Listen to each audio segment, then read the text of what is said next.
Thank you for joining us for this episode of US Law Live. This podcast is brought to you by US Law's official corporate partners, SCA Limited, American Legal Records, Arcadia Settlements Group, Immersion Legal Jury, Marshall Investigative Group, MDD Forensic Accountants. We very much appreciate your sponsorship and support. All right, ladies and gentlemen, welcome to the US Law Live podcast brought to you by US Law. My name is Nick Roush. I'm a lawyer at the Larson King firm in St. Paul, Minnesota. I'm one of your co-hosts today, but I'm joined by the lovely Jessica Dark from Pierce Couch in Oklahoma. Jessica, how are you today? Nick, I'm doing well. How are you? Not too bad for a Friday here in the Twin Cities. And our guest today is from one of our corporate partners, Marshall Investigative Group. It's one of the great corporate partners we have for the US Law Network. We are joined by the one and only Doug Marshall. Doug, how you doing? Good, Nick. Nice to be with both you and Jessica. We're excited to have you, Doug. I mean, the top dog, Marshall of Marshall Investigative, right? It's very rare you get someone whose name is in the corporate. I mean, the name, I wasn't going to call it Marshall Investigative Group. I thought it would be an ego thing and people would take it the wrong way. But a friend of mine who is in advertising, he's like, "Are you crazy? Your last name is Marshall, for God's sake. Just throw it in there." So I did it anyway. So it was pretty easy to do. Well, love it. Well, thank you for joining us, Doug. And we know you've been a proud member of US Law for a long time, and I've seen you at multiple conferences and events, both here and outside of US Law. And we're certainly glad to have you. What I do want, kind of talking about the origin story of Marshall Investigative Group, is maybe kind of fill us in on that. I know that you're the founder, and I know that you've got a history to share as well. So curious just how you guys got started and what brought you to today's day and age. So I've been doing investigations for 40 years. The way we got Marshall started was I had a partnership that I was part of years prior. The partnership wasn't going in the right direction. And so I separated from them and started Marshall towards the end of 2011. We actually started it with 5 people. We now have a little over 220 across the country. Wow, so that's really impressive. It's been a fantastic run. US Law had a big part to do in that. I remember way back, right when I started, Roger had reached out to me. We had, I think, 2 different conversations, and they really went well. And US Law brought me in. So it's been a great run, and we love US Law here. So, but Marshall, I was fortunate enough to have Adam Kabarik join me from the previous company. Adam's been a great VP and a big help. We have added a number of good staff people, good salespeople. So, and I know both of you have met a number of our salespeople. It's been fantastic. I know at least our team and our liability group, we have also not just been friends with you guys, we personally retained you to help us with a lot of different ranging investigations that we've had in our office, whether it's pre-suit or during a case or even leading up to surveillance and things that we kind of do in that space. And so maybe you kind of fill us in for those or US Law members who either haven't used your folks before or others listening who maybe are looking to retain and need some help from the investigative side. What are some cornerstone principles and things that your team can help with? Yeah, so we do a variety of investigations. We're heavy in transportation. We push right from the start to get involved in social media immediately. Social media is like the cornerstone of that investigation. And getting on social media quickly is the most important part because, as you know, plaintiffs' attorneys, they're going to tell their people to most likely stay off of social media. So whatever you can get early is the best way to do it. We have an investigative team, field investigations, SIU team that does scene investigations. We have a surveillance team that does just that, surveillance. And we've added something this year. We've done some unmanned, but we've looked at it in a different way. We took SUVs, and we have a few of them now, and we've turned them into somewhat of a Tesla. We have inserted or retrofitted cameras into each corner of the SUV, two cameras facing forward, one zooming in on the subject's home and the other being a wide angle camera. So now we have the ability to get a 360 view of the entire neighborhood. We park the vehicle in that area, and then that DVR will be running up 3 to 5 days, 24 hours a day. So anything that happens at that home, it's recording it. So that's something new that we're throwing out in selected areas, one being in the Midwest here in Chicago. We've got one in the Phoenix, Nevada area, and then we're doing Texas to start. We plan on adding some more in the East Coast, Atlanta, New York, areas like that. But right now, we're just running these ones in those selected areas. So we look at it as a game changer. That's really interesting. And surveillance is kind of the first thing I think of when I think of Marshall. What, I'm sure you have some fun stories. What's the craziest thing that's ever happened to you or any of your team while conducting an investigation, doing surveillance? Well, there's a number of stories. Over 40 years, I used to do surveillance years and years ago. A funny story that I always like that involved myself. I haven't done surveillance in a lot of years, but when I was doing surveillance, I followed an individual who was a roofer, and he was doing a side job, and guy climbed up on a 2-story roof. And during the surveillance, I have film of him, and he slips, and he rolls down the roof, off the roof, 2 stories, and boom, right onto the ground. He actually bounced off the ground. Oh my gosh. And this was all caught on film, and I guess the client called him up. It was a work comp case, and a few days later, saw the film, called what will be the former employee up, and asked him how he was doing. And he said, much worse than I was last week. And he said, I bet when you fall off a 2-story roof, that's usually what happens. And that ended that case. So, but we can sit here and talk about war stories all the time. There was a lot to do back in the old days when we didn't have hidden cameras, but today we do have hidden cameras. So hidden cameras have been, or covert cameras as we call them, have been a game changer. We had a case once. They wanted $29 million. Gentleman had a TBI claim and had a slight midline shift, very minimal. In a video deposition, he testified that he couldn't add 8 + 6. So the client that called me up said, Doug, can you help us? My attorney thinks that surveillance isn't probably the best thing for a TBI claim. And I said, well, if you do it the traditional way, probably not. But what we try and teach our people is think out of the box.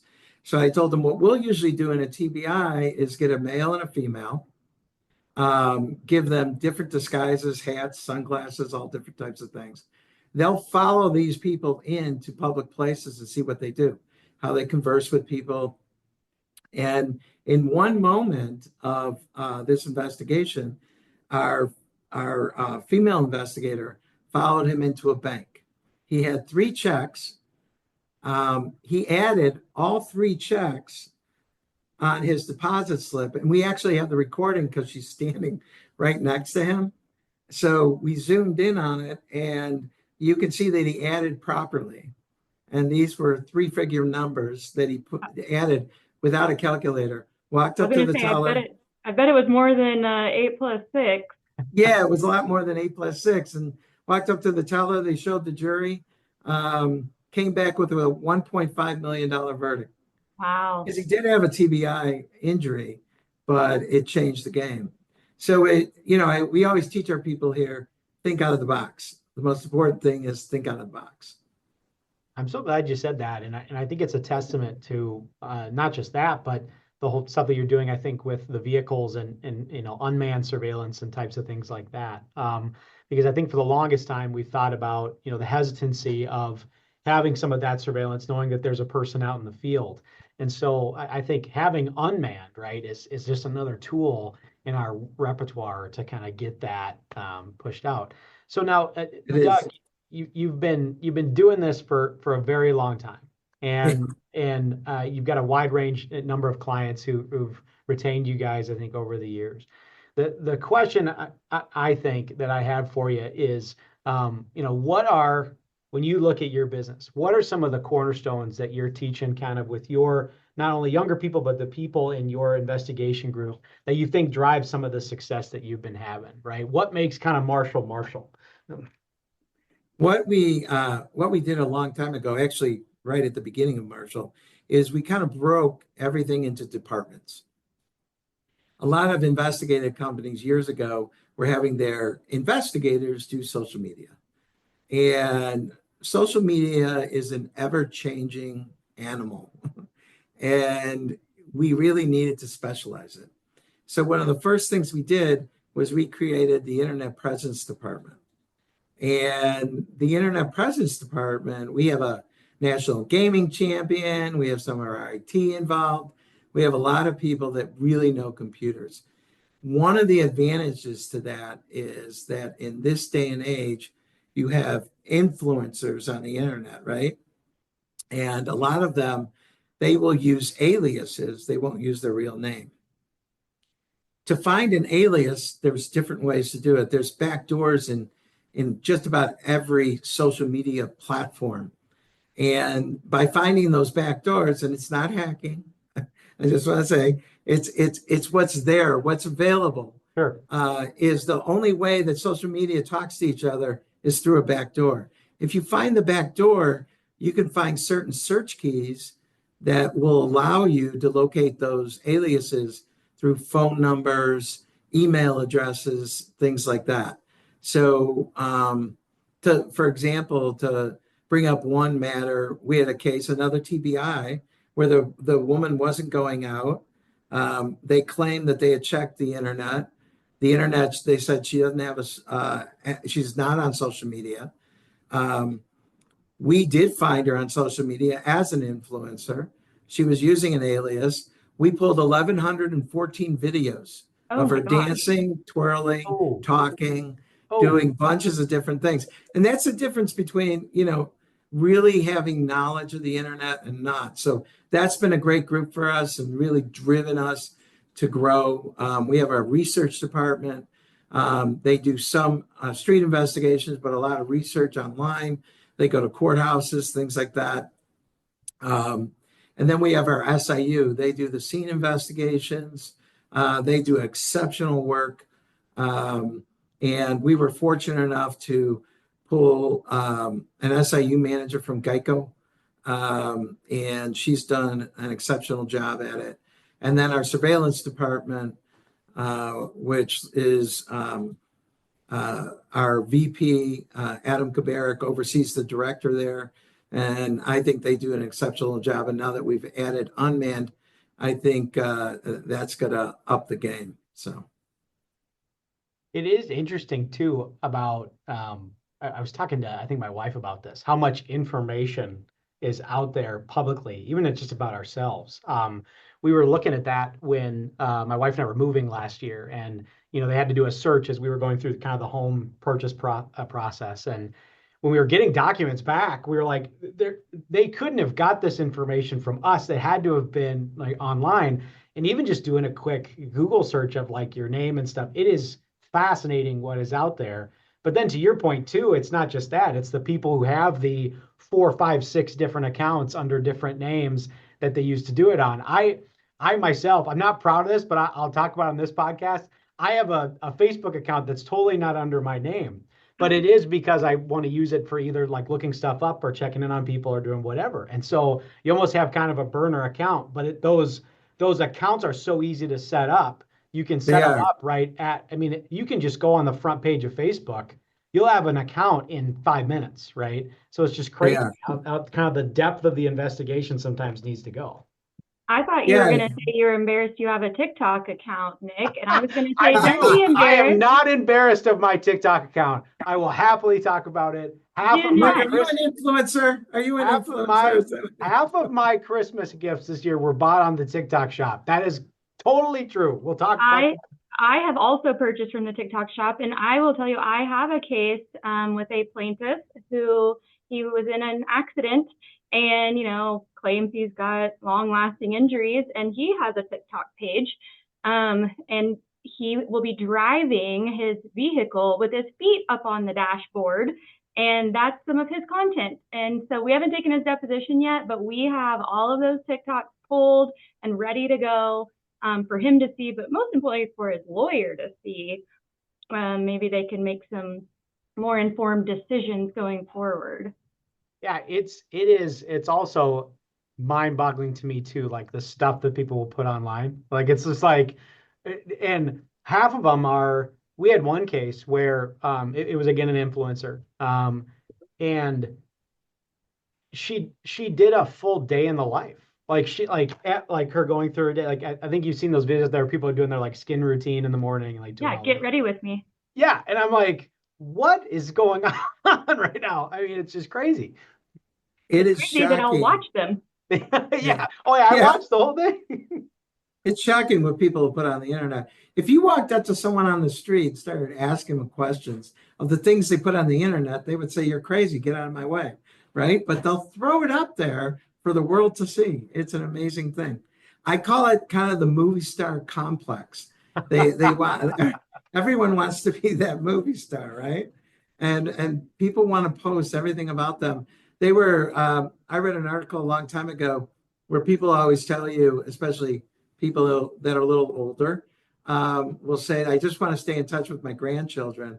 But you'll find that at least 80% of the posts they make are of themselves. So it's really not, being part of the grandchildren. It's all about me. So Yeah, or arguing with bots on yeah, news article postings. I've seen that a lot. it's nutty, and it's just going to get nuttier. I will say too, what we have found is interesting as well is what that can also lead to, right? So, right, getting a report back for someone like you, it also then can lead us to say, maybe there's more here. Maybe we need to do some additional discovery, right? Whether that is downloading that person's phone, or is there a way we can get a complete data dive into that laptop or something like that, right? And so I think the presence of that data, whenever we get a report from your company, Doug, is always incredibly helpful, because I think it not only is it obviously good impeachment, we've seen how that can be used, but I think it's also a good tool for discovery too. And your team's been really good at communicating with at least our team about, hey, here's what we found. You guys might consider X, right? Or Y. And then that next step can sometimes be really, really crucial. Oh yeah. I mean, we can talk about the web all day, right? Yeah. Because it's that beginning part of the game. It's getting things started, and it really is the start for most investigations. I mean, we do intellectual property stuff. Um, we're getting a little bit into construction, and even for retail and hospitality, whatever it be. The internet is an incredible resource to get information. I mean, you'd be afraid to get on the dark web these days. And I think everyone in the world just about is on the dark web, unfortunately, and their information. There's so much information there. But the internet just is a resource that we never had back 40 years ago. I mean, 40 years ago when I started, we used to go to a payphone Yeah. to call into the office. That's how many years I've looked through in history. And today, I love technology. We love technology. We have an R&D department in our IPD. They're always looking to new things. Things change every month. So it's just it's just an evolving world, and we have to change with it. So I know this has been a hot topic at a lot of U.S. law events, but AI, obviously it's here, it's happening, it's evolving. Is that something that you see in your field? Does it help? Does it hurt? It helps and hurts. So we use AI as a tool.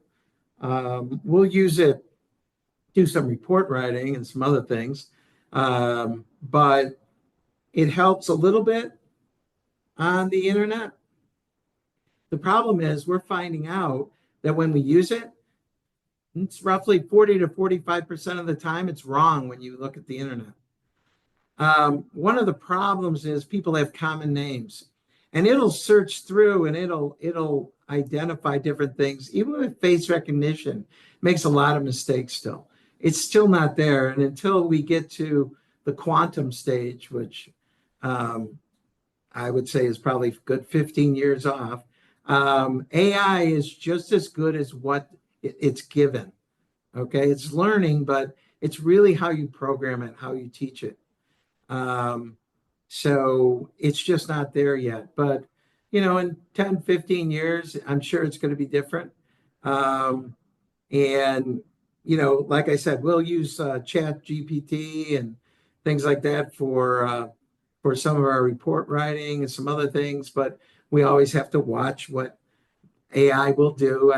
As you being attorneys, right? You don't want to get caught in using too much AI. So, but we have to be careful with it, and we never rely on it as fact.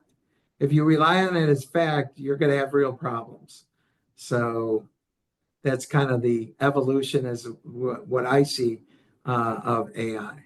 Yeah, I think in a lot of respects, there are ways it is a tool, I think, to assist, right, in things that we're doing. And Lord knows there's other ways, I think, in both the litigation context and what we're seeing for some of our clients in the transportation and products liability space, where they're starting to implement that technologies. And I think the feedback we're getting is about the same.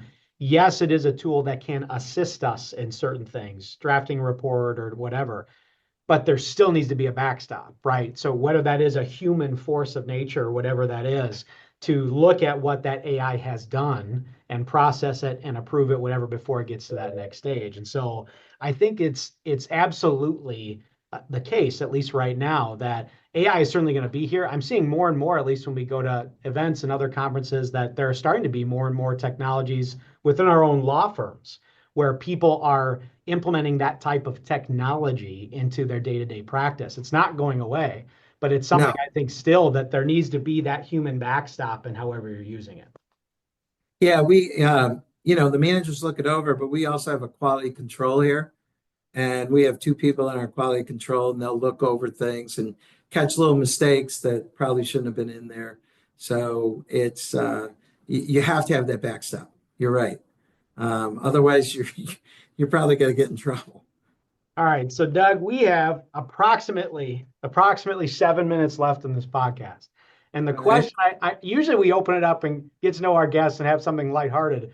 Before we got started today, we heard a story you told about going on a bobsled. And I think the world needs to hear the story again, because I think it's so enlightening. And I'll even chime in with an embarrassing injury story of myself. But I want to hear the story again, because I think the crew at US Law needs to hear it. So I go to a function, and I was the chair of it this year, called Carpe skiem. In fact, Mark Solheim was in attendance. And my great idea was, at the end of this function, we were in Park City, Utah, and we decided to go on the Olympic bobsled. That was my idea. But I had been on it before on rollers, but this was on skis on ice. Can anyone do this?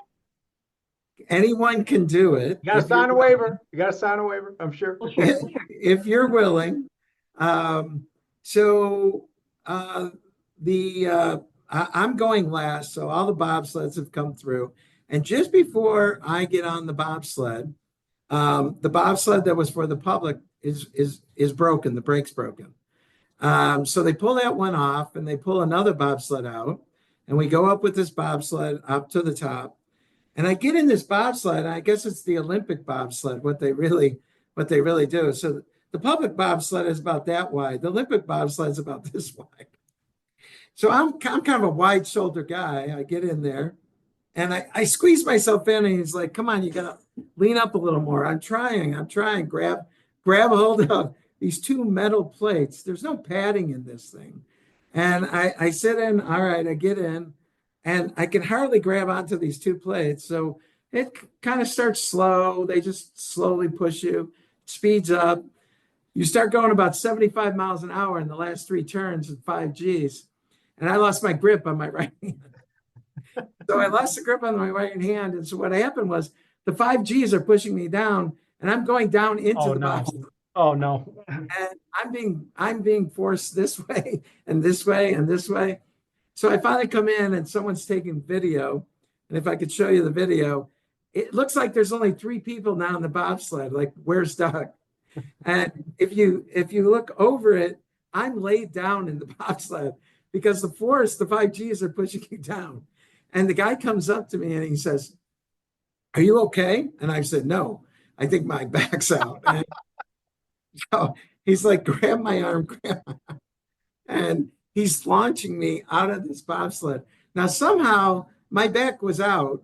Somehow no one really noticed it because I was trying to walk as straight as possible.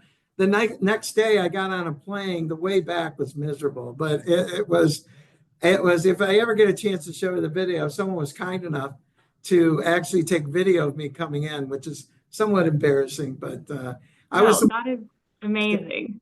I was the one that got hurt. So on an Olympic bobsled. Yeah. Hey now. Okay. It could happen to anyone. Come on.